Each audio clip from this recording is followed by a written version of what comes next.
Welcome everybody to Red Suit Interviews, and we are joined by the man, the dog-faced myth, the legend, Mr. Cynical Reviews. So thank you very much for joining me today.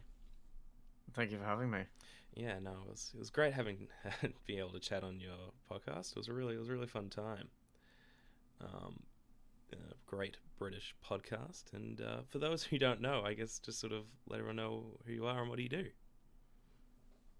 So I pretend to be smart and funny online, and I managed to trick enough people to now make money on it. So it's going good.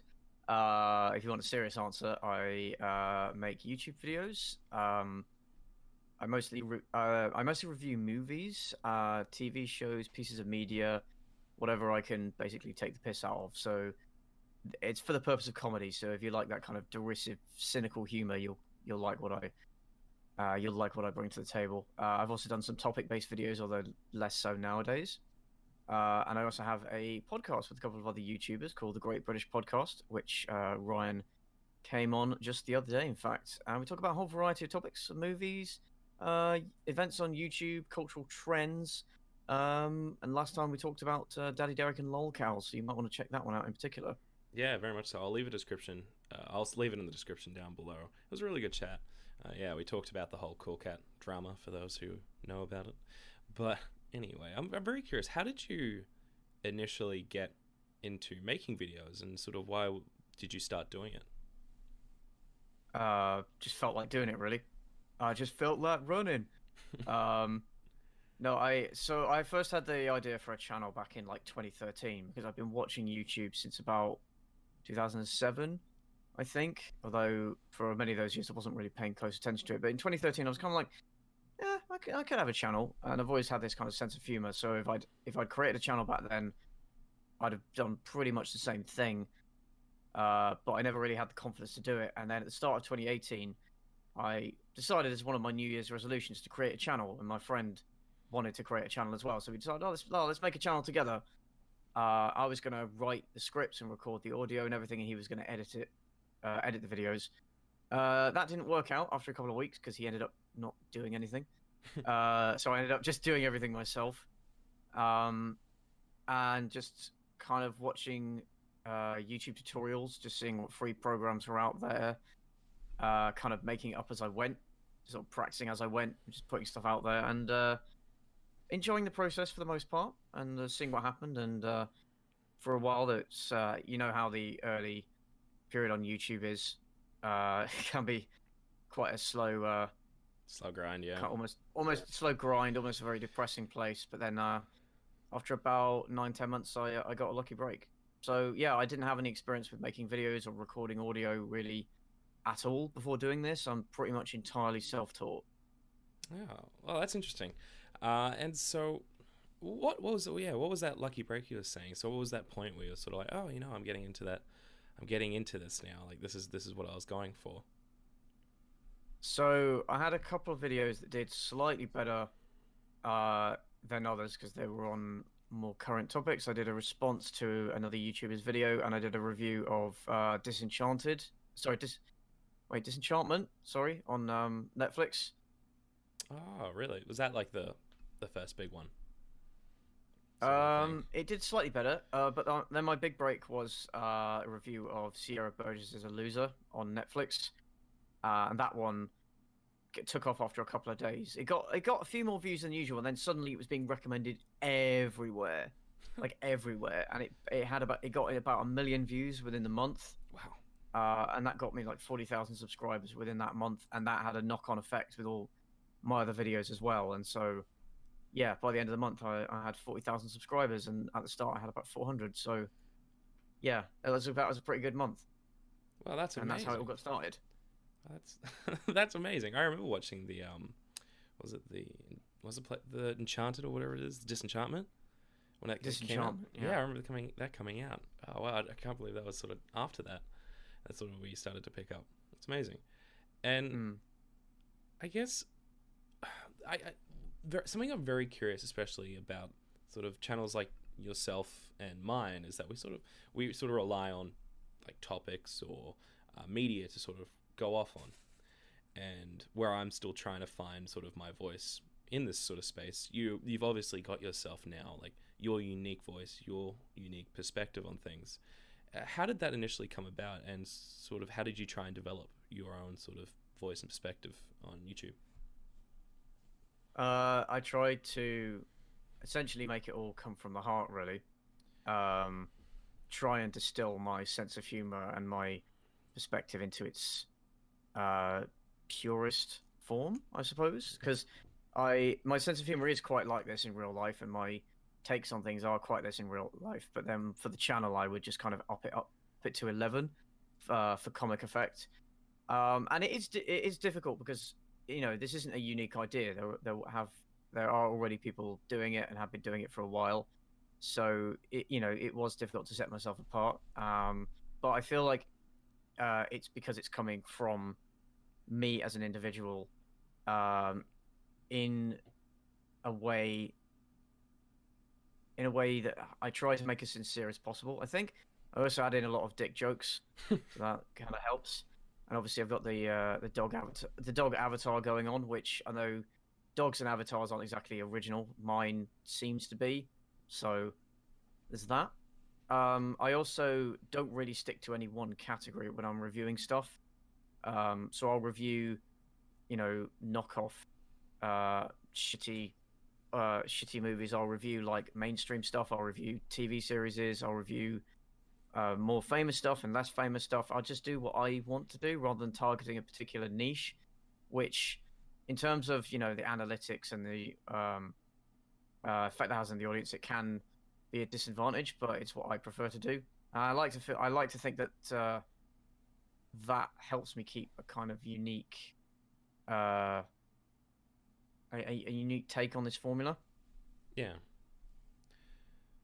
I definitely get what you're saying with that.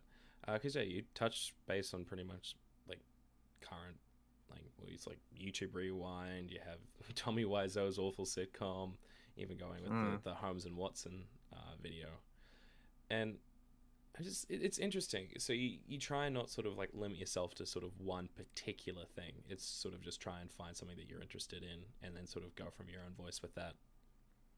Mm-hmm. Yeah, and have you ever found sort of like that sort of limit on sort of where you can sort of like stretch your just like your view on things in terms of, like, for example, other YouTubers I know especially find it like difficult to sort of branch out from their own channel, especially reviewers. So like it's like YMS, like he has to do like a separate channel, separate stuff for his music because it's just his channel, his stuff just doesn't care for it. Do you ever worry about sort of, or have you tried in the like past recently or whatever to try and introduce things, and if so, like how did your audience react to it, and have you got any plans to do so in the future? Well, at first I was doing more topic-based, like rant-style videos, and so after my channel blew up because of the Sierra Burgess video, those videos started to get recommended. So a big chunk of my audience came to me from those videos, but I'm not really making those anymore. I don't really find them enjoyable to make. And so there is a big section of my subscriber base that aren't really interested in my film reviews. So I've already had this problem, which I'm trying to deal with, but you can't really. I mean, if people want that kind of content, that's what they're there for. And that's why I was worried about like doing gaming streams and doing the podcast, is because do people actually want to see that? Probably not, but I'd rather at least stream those on my main channel, just so that if I do have that wider reach, and if people do want to watch it, it's there. But then I save the re-uploads to my second channel because I was getting a lot of negative feedback when I was uploading them to my main channel, because people weren't really interested in them. So I was like, okay, I'll unlist them and I'll upload somewhere else. And when I did try to do something a little bit different, like when I reviewed Monkey Dust, which is a British animated comedy series from the 2000s, which no one's really heard of, and also it's kind of different from what I've reviewed before. My audience didn't really go for it. Didn't get many views at first, which was very disappointing to me. But that was like a passion project, and I felt like I had to do it anyway. It is just a shame, really, but that's the thing. Like, people don't necessarily subscribe for all your content; they subscribe for particular videos or particular types of content. If you're not making that, they're not interested. So it is something I bear in mind. But I'm from, this point going forward, I'm trying to be a bit more consistent with what I'm offering. Because they say that one of the keys to success and growth and retaining an audience is consistency, not just in quality, but in the content itself. So yeah, it is something I would definitely worry about. Yeah, so with that consistency thing, are you going to try and more focus on sort of like your most recent upload, like the perfect day? Are you sort of going to try and keep to sort of more videos like that, or are you going to try and actually go for more like, I guess, sort of different things, even similar to like your monkey dust videos and etc.? So I am gonna try and keep it strictly to well, not strictly, but mostly to movies. I find that they are the formula that resonates best with the audience, and that they're also not. It sounds bad, but the easiest ones to make. I found that TV shows and video games make for much more difficult things to review, because there's just more footage you have to go through and more stuff I have to remember, and it's just more time. Whereas films, you've just got the whole thing and that's it. I do still want to review at least one TV series. I have one in mind, and I should really be doing a Game of Thrones video. I did say I would, but everyone and his dog has done one, so I'm not really sure how I'm feeling about that. But yeah, I'm going to try and stick to a more consistent style in future, which is kind of a shame, because I get all these ideas about, oh, maybe I could make a documentary on this, maybe I could do a profile piece on this person, or maybe I could talk about this topic. But I know that most of my audience would not care for it, because it's nothing to do with everything else I do. But that's what I mean about being consistent, is staying within the same general theme, and making the most that I have of that theme, rather than trying to branch out into different things. And if I did, I'd set up another channel and do stuff there. Yeah. And did you sort of feel like you had this issue, especially with sort of introducing the face cam? Because like even just we were talking about in the podcast the other night, it was like, yeah, the audience sort of had like mixed sort of feels about introducing the face cam. So did this have that sort of same effect with you? Yeah. So originally I had no plans to do one. And then I did one because I said I would, like, kind of jokingly, as part of a Q&A, when I had about 4,000 subscribers, and then I was blowing up at that point. So like 3 months later I had 100,000, and then I was like, oh shit, I have to do this. And then I waited for about 4 months because I was umming and ahhing and trying to figure out how to do it. And then I eventually, for an April Fool's Day joke, I just went ahead and did it. And not a lot of people actually watched it. So it was kind of it's a bit of an anticlimax, really. But on that video I did get a lot of positive feedback. But then in future videos where I've done face reveals and people didn't realise that I'd done one, they were like, oh, you've done a face reveal. When did that happen? Like, dude, this happened 4 months ago. Watch my videos. So the audience more generally does seem to be more mixed about it, because they've come to identify with the dog figure, because that's what they knew when they subscribed to my channel. That's what they know my videos from, because that's what I was doing for the first the first couple of months I didn't have it, but then, for about a year and a bit, and especially while I was blowing up, this was the face of my channel. This is what I'm known as. This is my branding. Some people were disappointed that I put some people said, oh, your voice doesn't match your face. Your voice matches the doggo, not your face. So now I'm disappointed. I don't see the association anymore. Other people were like, no, your voice matches your face. I like your face. It's nice to see your face. And so it's divided things. So I recently did a poll just to ask how the audience was feeling about it. So my last couple of videos I've shown pretty much entirely just face without the doggo. So I wanted to know how they were feeling about it. And overwhelmingly, the result was they wanted to bring the doggo back and have a kind of balance between the dog and the face. So that is what I'm going to be doing in future, because people do seem to like it. I think I was put off because avatars have got a bit of a bad rep on YouTube, especially furry avatars. And I'm not a furry. I'm not actually a furry. But good question. I forgot to put that one in. Yeah. that's the association. You're going to ask that at the end, aren't you? Yeah, definitely. I was But going to drop it. that's the association that people have with animal avatars, especially like anthropomorphic animals on YouTube. And if I'd known that many people were going to get that impression of it, I might have chosen something different. Like my explanation for all of it, my reasoning behind the avatar and everything was perfectly innocent, and then people assumed I was a furry. So it was, I think it was giving people the wrong idea. And also there were people that would look at my avatar and go, "Oh, he's got an animal avatar. I'm not watching his videos." Like, it was simple as that. They'd be like, "No, I'm just not watching him." So that was like, I mean, fuck those people, can I just say? But I thought, well, if it's putting that many people off, maybe it's something I don't need. Maybe I can de-emphasize it a bit. But my audience seems to really like it, so I am going to bring it back and try and achieve a balance. But yeah, in terms of revealing my face itself, I was nervous. Because putting yourself out there is always difficult. I mean, how it took me years to get the confidence to even make a channel. So I wasn't sure how people were going to react, whether people were going to care, whether people were going to like my face, whether they weren't. And it seems to have gone well, but there's always people that either don't like my face or preferred the avatar and didn't want me to do a face reveal. You can't please everybody, that's the thing. It does open the ground for more memes, though, which is always good. Ryan Johnson is a popular one. Look, I heard that one. I'm gonna say, you look not. I can see the Ryan Johnson thing. I'd say Ryan Johnson mixed with Daniel Radcliffe mixed with Phil Collins. I get Daniel Radcliffe a lot, not so much Phil Collins. Noel Edmonds is a less popular one. Ewan McGregor. I see. Get a lot of that. Yeah. Hello there. Yeah, get a lot of that. So the meme potential is good. Some people even think I look like Arya Stark, but like Maisie Williams. But I don't see it personally. But there you go. Yeah. So yeah, it was an interesting experience. Yeah. Well, you said there as well, just sort of building up the confidence to start your channel. What were the things that were holding you back with going and starting the channel?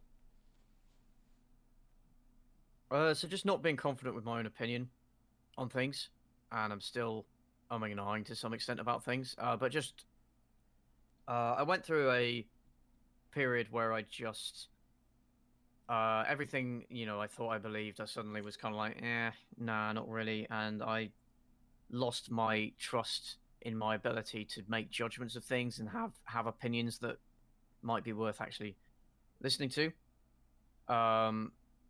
So there was that, and it's just the fear of the reaction, really, as well. Fear of criticism, fear of negative feedback, insecurity, that kind of thing. Because the internet can be quite a scary and unforgiving place.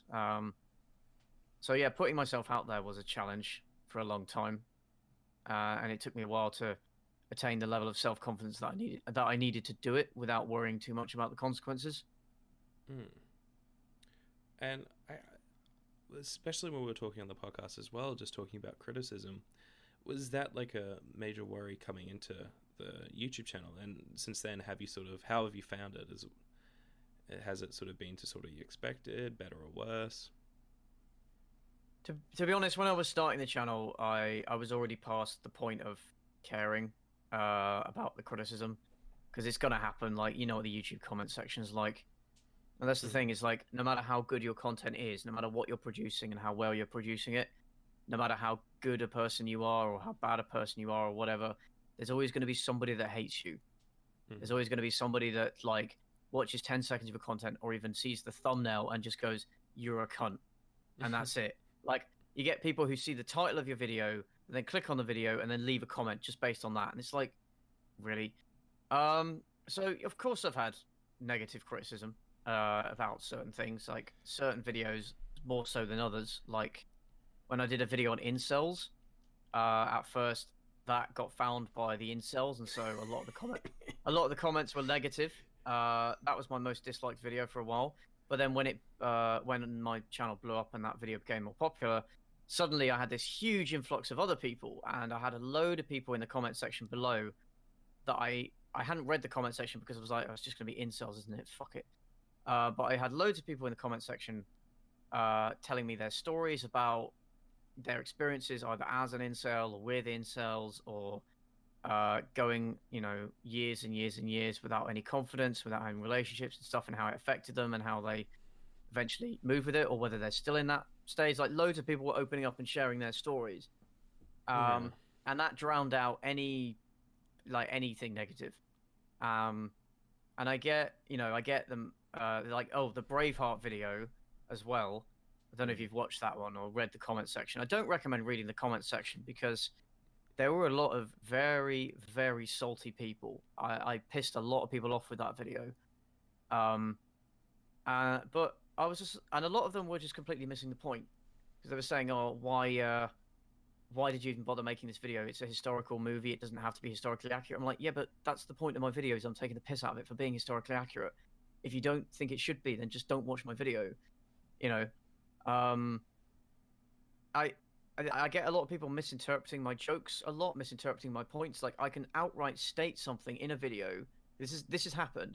I Mm. outright state something in a video, and then somebody will comment going, "You said the complete opposite. Fuck you." It's like, no, you idiot.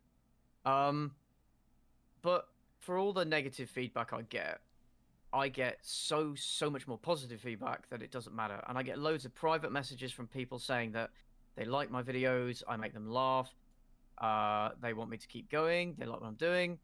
If they had a bad day at work, or whatever, they watch my stuff and it makes them feel better. I've had loads of nice messages from people, so no one is going to convince me that my channel is shit and I should delete it, or any of this garbage that these people write. Just, yeah, whatever. So I already was in a strong position to accept the negative feedback before I started, because I was kind of like, yeah, whatever. Because you can't please everybody. But having all the positive feedback has certainly helped drown all of that out. Yeah. Yeah. And I it's interesting with what you're saying, especially with like sort of you just going on. You're saying like, I know my channel's good. I know, like you even if you say something, I'm not going to change my mind. What was that point for you where you're like, you know what, this is what I'm doing. I'm happy with and is good. Was it from the very beginning, or was there sort of like a turning point when you sort of started to grow? No, it wasn't from the very beginning. I was always open to feedback, and I was always like, well, if people aren't enjoying this, or I'm saying the wrong things, and I'm always willing to change, because I have made mistakes in videos, and I've made many mistakes in videos, and people point them out, and I'm like, oh yeah, shit. But you just take that experience and you try and improve going forward, really, and you try not to make the same kind of mistakes next time. Um, Mm. no, though I don't think there was one moment. I'm trying to think. I think it was when uh, you know what? It was the Holmes and Watson video. No, that's Was when I was like, yeah, okay, this is what I'm doing, and I'm happy with this, because that's pretty late on. I because I yeah, it is, because, well, for a period of time I wasn't making many videos, and I was in and out of effectively depression. I just didn't want to make anything. That's why it took me like months to make videos. I was making like one video a month max, which is not good. Mm. And when the Holmes and Watson video came out, and it didn't do very well at first, I was like, okay, fuck this, and I'm just gonna give up. And then that video got picked up by the algorithm, and it's now my third best performing video. It's got nearly 1 million views, Yeah. and that brought in a load more subscribers and a load more positive stuff. And the thing is, that was also the point where I was rebranding the channel as well. I was using different thumbnails, and I decided to stick to the more consistent, like, movie reviewing formula, Yeah. as much as possible. And then I was hoping that people that came to me from that video would then be more consistent in watching me in future. So I was like, okay, yeah, I can work with this. This is good. Like, everything before this has been like a kind of setup to this point. Um, Mm. and going forward, things should improve. So yeah, that made me kind of think, yeah, do it better. But there's no point where I'm like, everything I say is right and I don't care what anybody Oh says, no, because not that's at not how all. I feel. That's not how I feel at all. No. It's interesting. It's sort of like it took you. Yeah, I get what you mean, especially because every time I sort of go and do a video, it's very much like, okay, yep, there's like three like mistakes there. Okay, this is let's see if anyone figures this out. And I'm always just sort of like doubting every time I upload. But I'm happy to hear, especially with sort of like with your journey, especially with coming to where you are now, that you sort of learn to sort of, I guess, appreciate what your channel is and just know that what you're doing is good. Um, and from I'm very interested as well is now that you've gotten yourself into like your larger point now, has there been any impacts, especially with like your real day life or like any sort of brush with like online fame? Like, how's it been with that? A brush with fame. Yeah, I guess is now that you're a Hmm. larger creator now, 179. Like that's pretty damn big. I'd look if I had less than 1% of that, I'd be a happy man. Yeah. So it has been kind of weird since blowing up. You do start to get a lot more attention. Much of it positive, of course. Ignoring like not I'm not yeah ignoring the haters and the people that are like, oh, you're shit, delete your channel, whatever. Ignoring that. Yeah, there's a lot of good experiences. Also some weird experiences. Um, but start with the good. I get a lot of people, yeah, like I said, saying they love my channel and they binge watch my videos and stuff, and it makes them feel better about their day and whatnot. Um, you get a lot of people that enthusiastically join in live streams and things like that, and in my Mm. Discord server. So yeah, nice bunch of people. I'd say that the vast majority of people are sort of they watch the content and they don't really, they don't really do anything else, which I do a lot myself, so I totally understand. But yeah, I got enthusiastic bunch of very nice people, who I very much appreciate. Um, and yeah, I also get some people, prospective creators, who say that they're inspired by me to make stuff, um, which is quite nice because I've obviously been inspired by other people, and so it's nice to kind of be on the other end of that. No, so the weirdest thing is being on this side of the screen now, having watched YouTube for over 10 years, Yeah. and now having people comment on my videos and say they love my stuff and like want to meet up with me in real life and that they want to emulate me in their YouTube videos that I've inspired them. That's really weird. That's Mm. really weird. That's really cool at the same time. Just the fact that people are liking and enjoying my stuff. Um, it's just really cool for me. And I'm more famous than anybody that I know in my personal life. So that's also kind of weird. But it's YouTube fame. Yeah. So it's in a completely different sphere.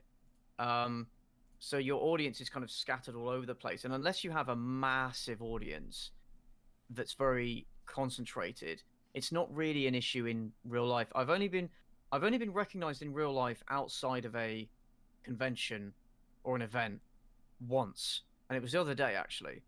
Yeah. Partly because it's I haven't shown my face. I didn't show my face until April, so it's only been a few months, and I haven't made that many videos since then. But I imagine the more videos I make and the bigger channel I get, I'm gonna gather more and more of an audience. Mm. But I've been meeting people at VidCon, been meeting people at Summer in the City, and I'm going to Insomnia in Birmingham next weekend, I'm sure. And there's people that want to meet me there, which is kind of cool that people want to come and meet me. That's also quite surreal. Um, One of the coolest things as well is meeting people that I've been watching, meeting YouTubers that I've been watching for years and been massive fans of, and now had the chance to meet them and talk with them, whether it's through online or whether in person at VidCon and places like that. I actually get to meet them and talk to them and have a laugh with them and drink with them and stuff. That's really cool. That's really cool. Like feeling like you're now part of this community of creators that all kind of share the same struggles and the same experiences, and they just kind of get you.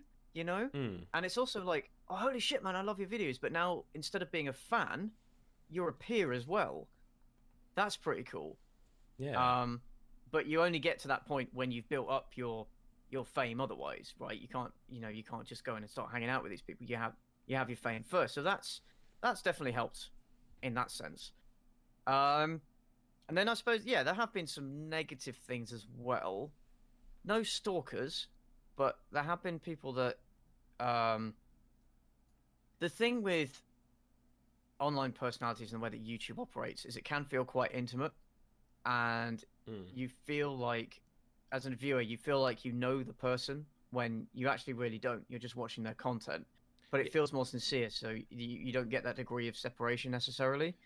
So there are Yeah, some yeah. people that do get they get too attached to the YouTubers they watch, and that what's the word That connection. There's that actually. can, yeah that follows over into their interactions with that person. So I've had that a little bit.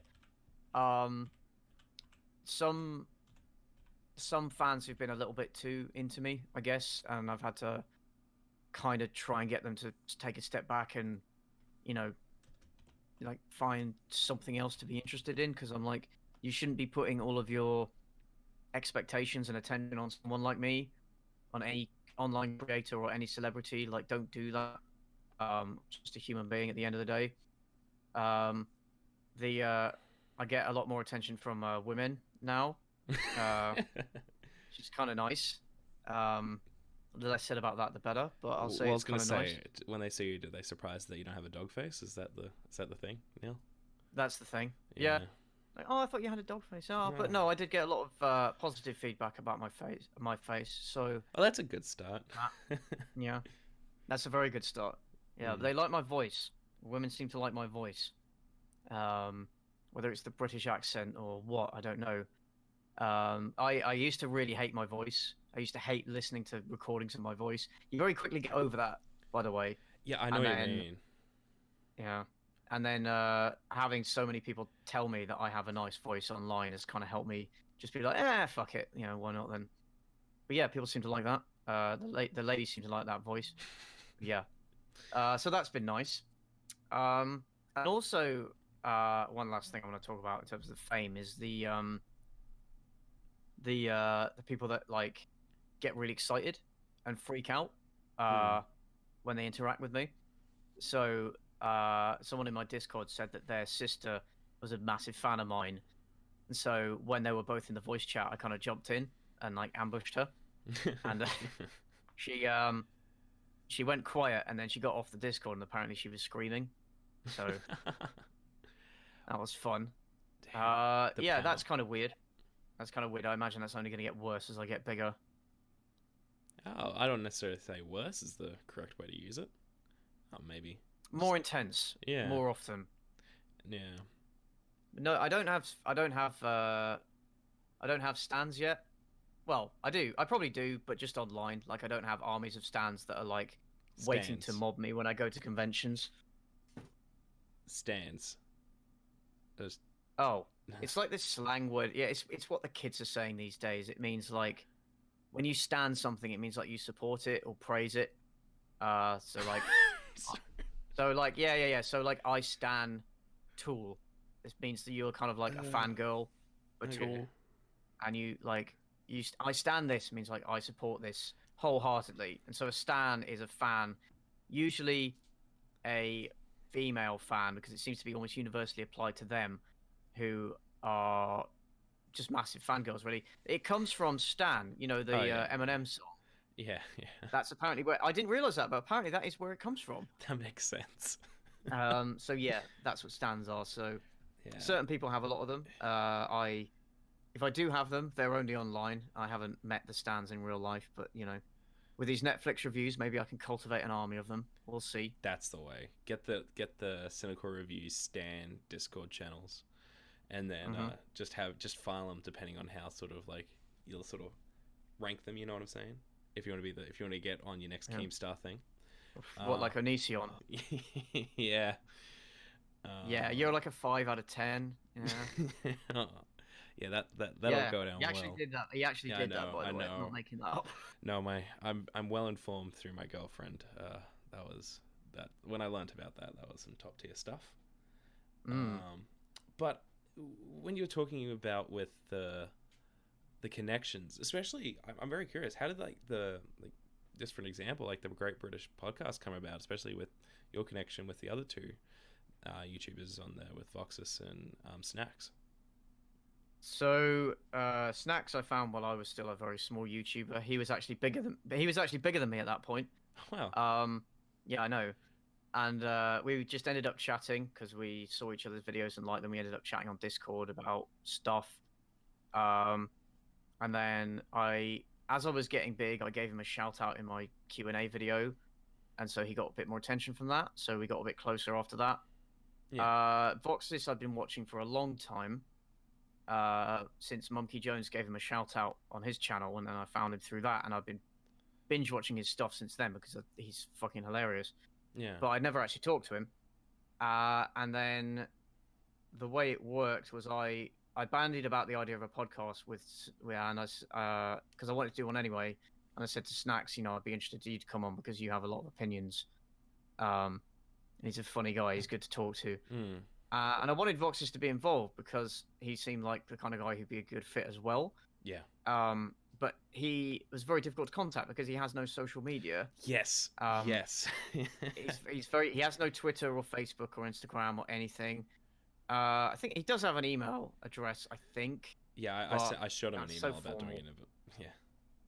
Yeah, so that's how it ended up doing. So Snacks actually contacted him and said, "Hey, can we collaborate on a video? Do you want to collaborate with a pizza?" And he was like, "Oh, all right, then that sounds cool." And then he found me through Snacks and watched my video, and he watched my videos. He watched my Q&A video, and he was very touched that I said that he was one of my favorite YouTubers. Yeah. And so yeah, through that we ended up getting into a Discord chat, and then we were just like, "Hey, should we just go live?" Like, oh, all right then. So we went live, and it was technically wise. I had a cold at the time, so I sounded like I was using Wi-Fi, so the internet. But we learned from our mistake, and we between us that this would be a good fit. So we yeah. And yeah, I really enjoyed myself, especially it was great talking to you guys, especially on it, and you kept really good control of that ship because we could have just gone off those rails so hard. Well, we do that a lot. That's the thing. Yeah. Our podcasts have been getting steadily longer and longer, and we go on tangents and talk about all kinds of random stuff. And it's got to the point where I have to be like, look, okay, no, this is what we're supposed to be talking about. I have to bring this back. Yeah. And I have to keep doing that. And I don't like to do that. I don't like to interrupt these conversations because they are usually quite interesting, and I think the audience likes them. But if we've got a topic to talk about, that I feel like we should focus a bit more on that. There needs to be a bit more of a balance. So I do try. Don't always succeed though. And it can be a bit jarring if we've gone on a tangent for 10 minutes. Then I'm like, okay, no, we've got to get back into it. But I try because I am trying to improve my abilities as a podcast host and podcast creator, because podcast has never really been my thing specifically. It was just a couple of mates on a live stream just messing about. Yeah. We decided I wanted to do a bit more with it, so I'm trying to improve the way that I handle the discussions, the way that I talk, because I have a tendency to interrupt people, which I hate. I know I have it, and I keep doing it, and I really do want to work on it. So I have desperately been trying to not do that. But it's all a learning process. It's all a self-improvement process, really. Hopefully, we will get it to some kind of professional quality soon. No, look, it was really good. It was really fun, and I was really happy just being a part of it. And even, I guess, sort of now turning the ship into a different direction and keeping this interview on track. You're talking about your inspirations, with even like Voxus being sort of like one of them. What were some of the other ones involved with sort of influencing you and your channel? So people like I Hate Everything. It's a fairly obvious one. He was my favorite YouTube channel for a few years. Less so nowadays. I mean, I'm not saying his content isn't good. I just don't find it that interesting anymore. But definitely, like, for the first couple of years I was watching him, like, holy shit, this guy's content is fantastic, and it's exactly what I would have been making if I had had a channel like back then, like Yeah. almost literally what I would have been making, which in a way was kind of like, oh, maybe I should have got on this earlier. Um, but yeah, the style, the sense of humor, the editing, it all resonated with me because it was all. It wasn't like I saw it and I was like, I want to do this. It was like this guy's doing what I want to do and he's doing it well, so I'm gonna kind of Yeah. learn from this. And there are other people like YMS, people like the Angry Video Game Nerd, Angry Joe a little bit. Not so much the Nostalgia Critic, although I did watch him a little bit. Never watched Red Letter Media though. A lot of people say I am influenced by them, but no, not at all. But also people like Ralph the Movie Maker as well. It's another good one. And I've taken like bits and pieces from a whole bunch of uh, different YouTubes that I've gone, oh, they've done that really well. That looks cool. I'd quite like to do that myself, or at least have a go. Um, Mm. yeah, honestly, a whole bunch of different people. No. I can see. Of course, Vox's Productions. I keep forgetting to mention that. Yeah. He's been a big influence on me. Yeah. And do you see yourself going, especially with those relationships? I know you have a video of what's wrong with collaborations, but like, have you seen do you see yourself working on anything else in the future, specifically with any other creators? I certainly wouldn't mind. Yeah. Yeah. I don't have any specific plans in mind at the moment, but I am always up for doing collaborations. The issue with collaborations is that I then need to take the time to write and make something for somebody else or get them to do it for me. And if Yeah. we've got other projects to work on, it might be a bit difficult to do scheduling wise because I'm now having had a bit of a drought of content this year. I am now trying to make up for that. So Yeah. I don't know how much time I can really set aside to uh to collaborate with somebody else and make something with somebody else. So I'd kind of like to try and focus on my own stuff for a while at least, but Yeah. I'm definitely up for the possibility of collaborating in future. Yeah. I had an idea to collaborate. I don't think it's going to happen now, but I wanted to do like I have a box set of terrible shark movies Yeah. and I wanted to like do one of the movies and then I have like four other people do theirs and then what we could maybe do is have it on everybody's channel and they just do a different intro and outro for it. I thought that was a cool idea, but I never actually like contacted anybody or got ever got the ball rolling on that. But that might be something I'd like to revisit in future. And with Snacks, I was gonna collaborate with him on my Christmas video. Mhm. That ended up I was gonna do the first and last third, and he was gonna do the middle. Um, that ended up not happening because my computer decided to say a big fuck you and stop working. So I had to get it fixed, and then it was like I couldn't make videos for like a month, so that didn't end up happening. Um, so yeah, I have had plans to collaborate that have fallen through, and I have ideas, but it's just a matter of when, really, and if I have the time. Mm. Yeah, well, I think you've got a necessarily standard level of collaboration, just especially with the podcast, and like you probably deal with like different types of creators. Like you had was it JXE on the podcast as well at one point, and a couple of others. Like Yep. you guys are cycling through like networking and stuff, and you go into Insomnia or have been to Insomnia by the point this goes up, but yeah, Yeah. yeah, I'm going to be going and meeting people, and yeah, we'll see what happens. Really, yeah, I'm not like no, I will, because there are some creators that just don't, they just won't collaborate. They just don't mm, want to do it. I'm not one of them. I'm not one of those guys. But it's a matter of like how and where and when. yeah, yeah. Yeah. I get that, and sort of changing on to a different topic. Paid promotion seems to be like a interesting thing on YouTube, and it's Mm. fascinating to me because it's sort of like it's like YouTube or online media seems to be like the place where it's like if you have an ad, like get out of here. But like so many other like media platforms, like everywhere, it's just accepted to have ads or sponsorships. So, how have you felt with paid promotions, especially on your channel? And has it sort of evolved with your content, or has it? How has your audience sort of reacted to it over time? So yeah, you say accepted. I think it's becoming less acceptable now because audiences is kind of like, oh fuck it, I'm not just not going to watch it. Well, yeah, but Even then, and it's more yeah, it's more for the yeah, fact it's of like, if you're a YouTuber, it's like you fucking sell out, like you piece of shit. yeah, Where it's media, it's like, yeah, I just don't want to watch it. yeah, absolutely. Like, YouTube is seen as a more, I guess, pure, more integrity-driven form of media.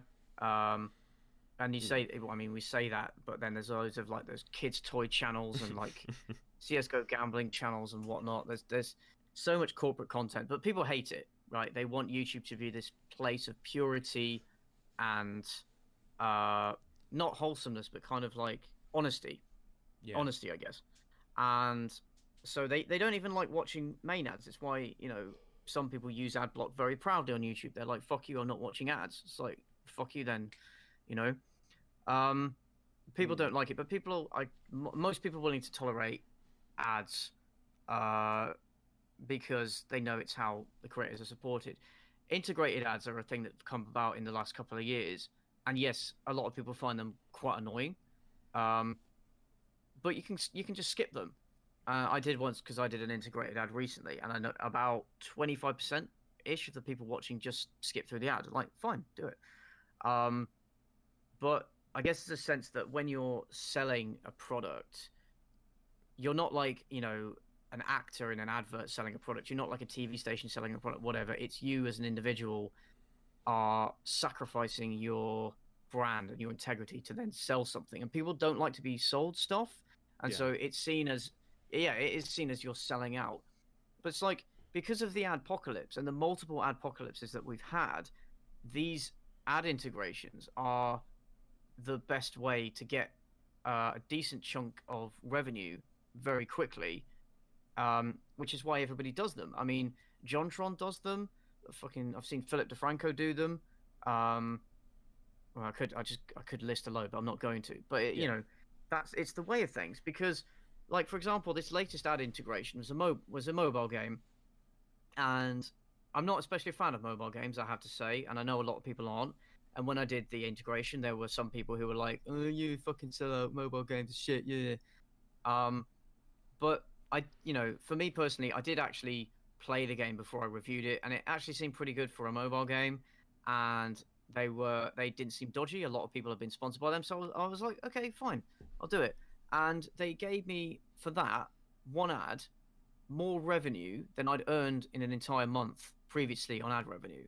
wow, And now that I've got that, I don't have to worry about some videos being demonetized, or I don't have to worry about some videos not taking off because I have that, that set aside, and I can also spend that on equipment that I've bought, like a new monitor, new lighting. I need a new camera, so I might spend some on that. On new character stills, I also need to pay for the trips I've been going on to like Summer in the City and then Insomnia, and also VidCon was pretty expensive, so getting some, helping to cover that is nice. So for me personally, it's not. I don't mind people doing integrated ads. It's what you're selling. So if you're selling mm. stuff like, if it's like BetterHelp, which is a scam, or if it's like gambling sites for kids, or if it's like a cryptocurrency miner, or if it's stuff like that, yeah, maybe you shouldn't be doing that. Like, don't sell something that's not, that's not good or is a scam. But if you're going to sell something, yeah, make sure you know what it is and have at least some confidence to sell it and put some effort into it. I feel like I did put a lot of effort into my integration.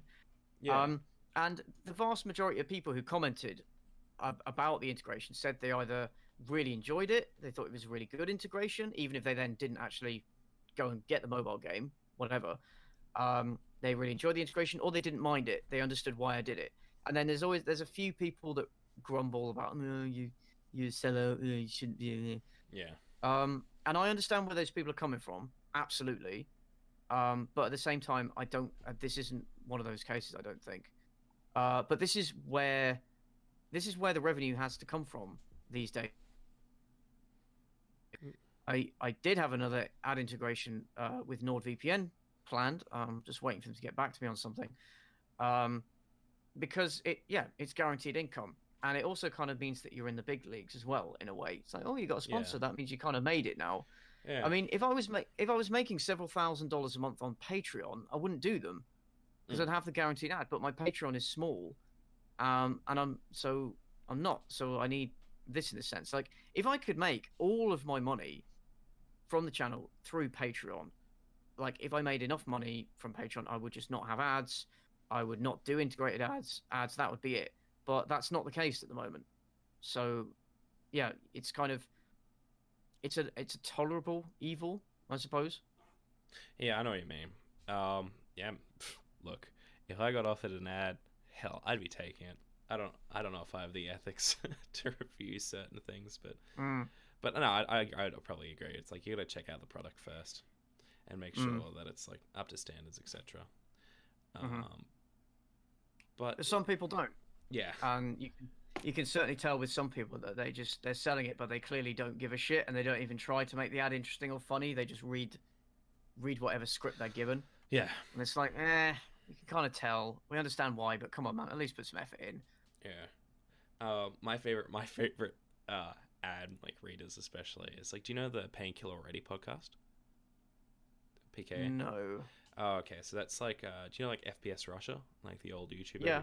Yeah, Oh that's yeah. that's his podcast, essentially. Okay. Yeah. I didn't know he was still around. Yeah, he has a podcast with a guy named Woody's Gamertag, who's ex-COD gamer, as well as this other guy Merker, who is another ex-COD gamer, and they have this Right. long-running podcast, whatever, and they just read ads, just like they just like pump them out, like it's just whatever sponsor, they don't care. There's only one sponsor they do care about, and that's a Viagra ad, but it's quite it's quite That's exactly what I'd expect them to have. yeah, no, it's quite interesting even with that FPS Russia guy. Like he is like deep southern, like he is super American, so it's kind of weird to like see him, hear him like that, especially with his Russian videos. Mm. But anyway, I'm very curious because you talked about earlier in the video about your mistakes with your channel and like learning from your mistakes. What were those mistakes, and sort of how did you overcome them? So sometimes it's technical mistakes, with audio or levels, things like that, and then people point them out to me, like the sensor had it too loud and it was quite annoying.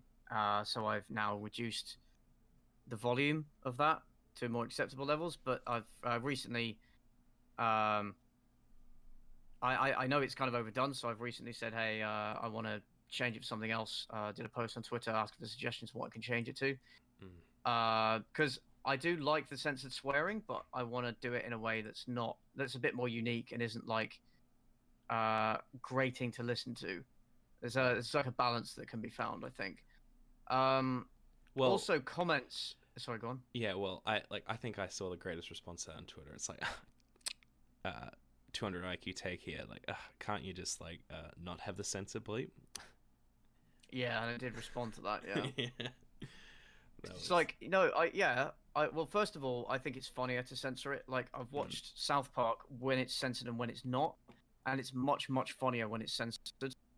Except for the occasion when they don't censor it, but when they don't censor it, it's because it's even funnier not to. Like sometimes I forget to censor swear words, by the way. There's usually like one that I forget, and it's not intentional. But sometimes intentionally not censoring a swear word is funnier. But most of the time, I think it's the opposite. And also, YouTube are really dickish about swear words. Yeah. Especially in the first like part of the video. Now, they even say in the guidelines like censored words, even if bleeped, which makes no sense. But bleeping does help to fool the bots. So, like, I'm sorry, but if it makes the video funnier and it means it doesn't get demonetized, then of course I'm gonna do it. Like, oh, why are you censoring this video? Oh, why are you censoring swear? Why are you being such a pussy? I'm not a pussy. I swear all the fucking time, but it's funnier when it's bleeped. Yeah. You absolute fucking cretin. But yeah, so that's why. And sometimes I get stuff wrong about the movies that I review. I said in my Tiptoes review, I talked about Peter Dinklage having dreadlocks, because I was watching it with my friend, and he said, "Oh, those are dreadlocks," and I went with it, and Oh, then obviously made the video, and people kept commenting saying, "Those are braids, not dreadlocks," yeah. which is true, and I was like, "Oh yeah, my bad." I mean, No. it's still funny. It's still funny to watch him like that, but yeah, that was. I feel like that was an inexcusable mistake on my part.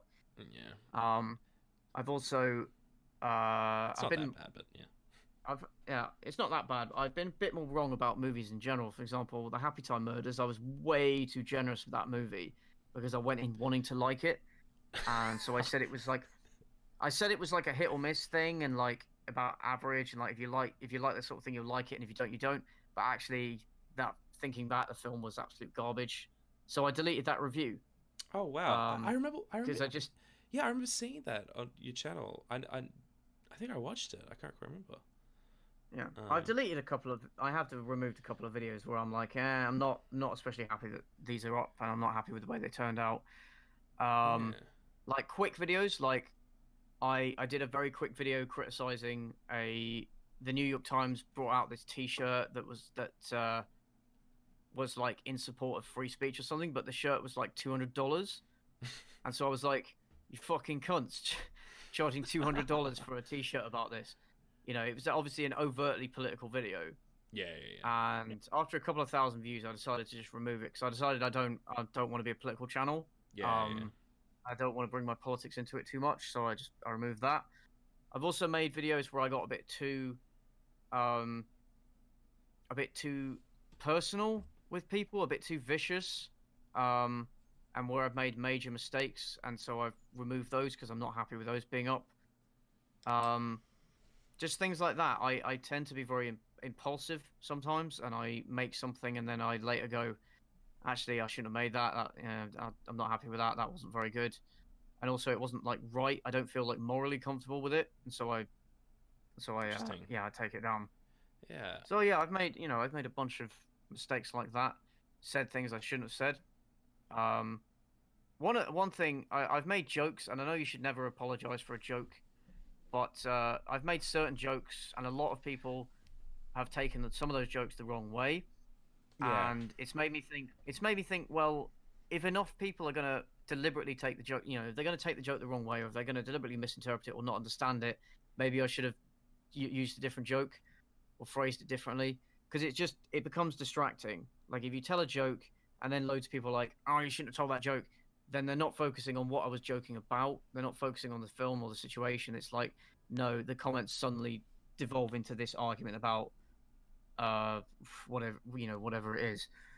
Um, so I try to not do so much of that, but there's always going to be one or two people like even in my latest video, there's a couple of jokes where people commented that they weren't happy that I made this joke, and I'm like, whatever, the joke was funny. Yeah. Um, but yeah, you have to, like, I guess you just kind of have to decide what you're happy with, really, and I wasn't happy with some of it. Yeah. And I guess sort of where this now stems to is, I guess, what makes you feel proud over a video? Like, when do you go like, you know what, this was great. I was really happy with this. What are those requirements to you to make a video that you're really proud of? I think if I've got the timing right, if the jokes are funny, in my opinion, and I conveyed the jokes very well, if the audio sounds good, um, if I think I've made good points in the video, and if I think the audience has responded well to it, then I'm proud of it. Yeah. If I can watch the video again, which I used to watch a lot of my own stuff back, but I don't really do that anymore. But if I can watch it back and still laugh at it, then I'm proud to have made it. Hmm. Yeah, I know what you mean. Because there's certain videos that I've done. I too have unlisted a lot of stuff over the years. This has not been the first thing that I've put up. But yeah, I get what you mean, especially with trying to keep also with that channel identity, especially like when you're talking about like politics and stuff like that. You sort of like, this is something that I really don't want to go a direction into, especially for my channel. And you sort of like try and, it's not necessarily that it's like bad video inherently. It's just sort of like trying to keep your, I guess, brand in line. Hmm. Yeah. Um, But I was even I just remember just before with the Happy Times Murder movie. I feel like that identified with me on like a very weird level, because when I came out of school, it's kind of weird. I just thought I'd just throw this one in. Is just when you're at school, especially when you're making short films and stuff like that, you feel so restricted in what you can say. Like you can't do anything rude, you can't swear, you can't say insults, you can't do any sort of like violence or anything like that. You have to keep it like really like clean slate. And so like the first thing I did when I finished school was like write my own short film, and it was like just the most like offensive, just rude, just violent, vicious, just terrible. The thing was, it was like only like one or two jokes landed because the entire point of what I was trying to do was just trying to be offensive. And that's what I felt like the Happy Times Murder was. It's like a bunch of people who have like never really been offensive or never really gone that direction have now like gotten together and like, all right, let's make an offensive Muppet movie without understanding how to like use those elements.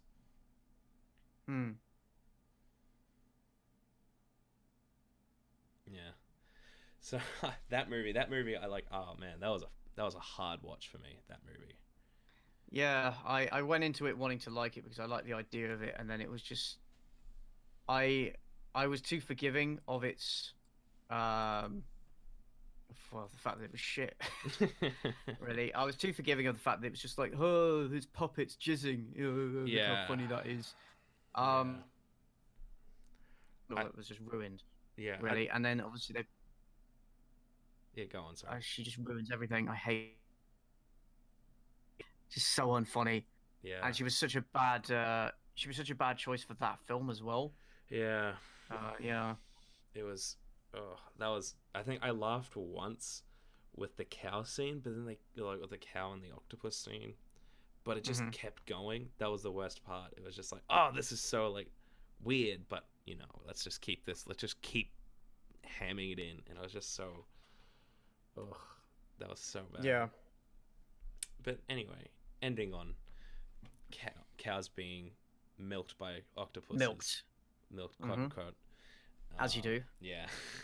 I think this is where we can wrap this one up. And anyway, thank you very much for joining me today. It was a really good conversation. Yeah, I'm really happy with sort of what we talked about. And I guess for people who don't know who you are, which I doubt at this point, especially with a lot of people coming from your podcast, where can they find you online and support you? So my channel name is just called Cynical Reviews. If you type it into YouTube, it should come up. I'm also on Twitter, Instagram, Facebook, but you know, who uses Facebook anymore? I also have a subreddit. All of those are either under Cynical Reviews or Cynical CJ. If you go on my YouTube channel, there are links to all that stuff through there, so that's probably the easiest way to find me. Or just scroll down into the description. I'll have everything there. Yeah, or even easier. Yeah. Even easier. Yeah, and if you like people who make fun of teenagers on Netflix, do consider checking me out. Hell yeah. I've been loving it. Oh, yeah, I just finished watching Russ recent upload. That was a good movie to watch in a review. Yeah, I should have really done it months ago, but you know, here we are. Yeah, and I guess for people who want to check out my other stuff, go on his links down below. Twitter, Instagram, all my other stuff. If you want to check out my other reviews, do it. Do it. Do it. There we go. We have Palpatine on the voice call telling everyone to do it, so that's do good. it. Embrace the power of the dark side. There he is. Anyway, so thank you very much. Thank you very much, everyone, for watching. It's been an absolute pleasure talking with you, and hope to do something in the future as well. Oh, you're very welcome. Thanks for having me on. No problem. And everyone, see you next time. Bye-bye.